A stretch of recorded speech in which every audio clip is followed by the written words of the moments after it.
Hey, what's going on, guys? This is Aaron with Unbound Trading. I just want to go through a very clean setup that happened on Friday. There was actually two great setups there, and I want to walk through how you go from this kind of noise in the market and clean it up into actionable areas to manage risk and consider taking on risk for trades, because at times this can look quite random. And so I'm going to show you how I clean up certain areas and make sense of the information that we can get from the market, because it can seem like all there is price moving around in random areas, and if we don't clean that up, it's hard to make sense of the information. So let's just go through this, and I'm going to go through two really clean setups that happened on Friday. So I'm going to focus in on this upper area, which is essentially the last couple of weeks of trading. Let me zoom out just a little bit more. So you can see we kind of broke into this area, and we've been more or less what you would call balancing in this area. And so when I clean that up, I'm going to look at a couple different things. I want to look first just RTH, regular trading hours, those ranges there. And so you can see we have a pretty defined low, and we also have a fairly defined high here. So we got a couple swing highs right near the same spot. You had the one where we opened a little bit higher but immediately sold down, so I look more to this lower retest as an area of importance. And then this is an excess high. So we can add back now all of the data, so all of RTH and ETH, and let's just zoom out just a little bit more and make some sense of this. Okay, so first thing I want to do is I will add a volume profile, and what I want to do is, because I can just eyeball and see that we are in a balance here. Got a couple of well-defined highs, well-defined lows, so let's just go all the way back here and all the way to today. I'm going to get rid of that. Let's put this over on the right-hand side.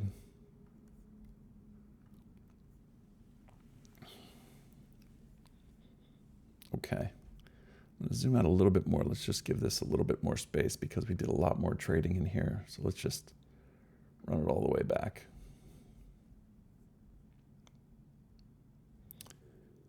And now this upper distribution starts to make some sense. So when we look at this very clean distribution here, you can see you have the fairest price and you have these rotations around. It forms that perfect little bell curve that we're all used to, right? And so we can go back to before we actually broke above that, and it gets even more perfect because we had filled in some of the volume up there, but you had this perfect bell curve, and then we broke above that area. So let's just include everything. Now that I have these defined areas, let's just add a box here to kind of clean up a little bit of this. This is just how I do it because it makes a little bit more sense to me that way. Got a pretty clear, well-defined low down here. Let's drag that over. Now, we had opened above that, but immediately sold below that box. This was all during the overnight session. So this little area here was an excess high above what turned out to be the balance. Okay, we can even add a little half back there if we want.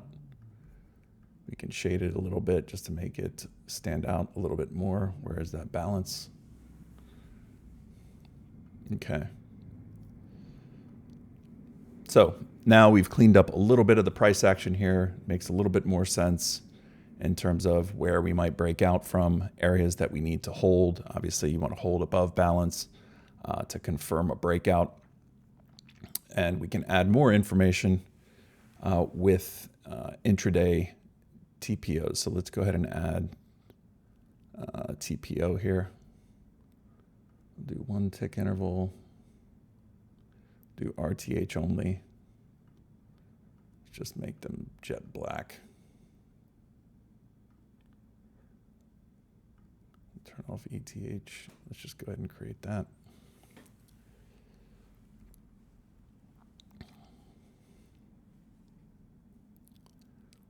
Okay.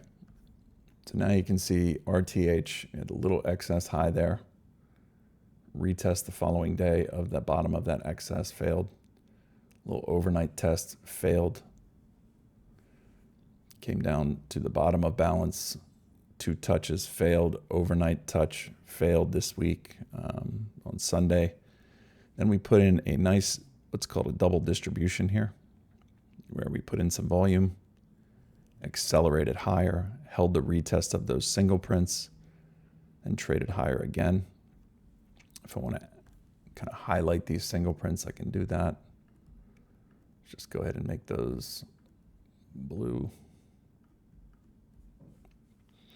Now we're just starting to make some sense of areas that we accelerated through, areas that we held, and where we might think of as the current balance, okay? So overnight held the bottom of balance on Sunday night, accelerated, created this double distribution, started finding acceptance back above the half back. The following day, we retested those single prints, held all the way to the top of balance, where we put in this P-shaped profile, kind of looked like short covering profile, then balance, closed outside of balance, closed at a new all-time high. That's another sign of acceptance. Following day, did some peaks into that balance, but never closed a bar really back inside of balance. Really, we kept finding buyers every time we dipped down below 58.20, which is where I had the top of balance. Again, you had single prints here, kind of retested those multiple times in the morning and throughout the session, and held every time. Value above balance, again, closing above balance. So there are signs here of acceptance, even though it felt like, we should be moving higher. There are signs of acceptance above balance, right? So this is almost like a slow motion breakout here. This also turned out to be an inside day. Inside days, you want to go with the break above the inside day or below the inside day, or look for a look above and quick fail, or a look below and quick fail to target the other side of that inside day. What we saw on Friday is we opened above balance, okay, right near the top of it, right? So you had an area there too where you could have taken minimal risk and got in right off the open. I didn't take that trade. I was looking at NQ, and NQ took really half an hour before it actually started trading higher. ES traded higher right off the rip, but on an inside day. They closed that bar outside the prior day's value. Again, another sign of acceptance above the prior day's value. And the trade that I want to focus on here is the pullback long right here. So you had the prior day's high, you had the prior day's excess high, which we had already taken out and found acceptance above. So you could have taken the long off the open, but if you missed that trade like I did, then you really have to be patient here. Do you want to chase? It's tough to chase.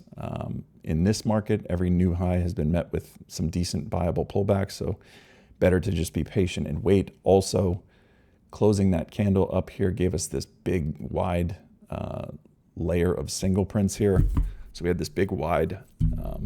You can see that it only ended up being this big, but when we closed this bar up here, you had single prints all the way from here to down here. So that's really wide, very likely that those are going to get at least partially filled at some point. Then you had an inside candle, inside candle, inside candle. So a triple inside bar there.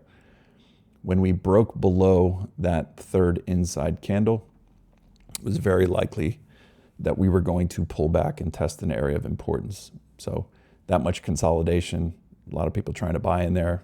When they break it below, they're going to eat some stops and they're going to push this thing down a little bit. Now, where might they push that down to?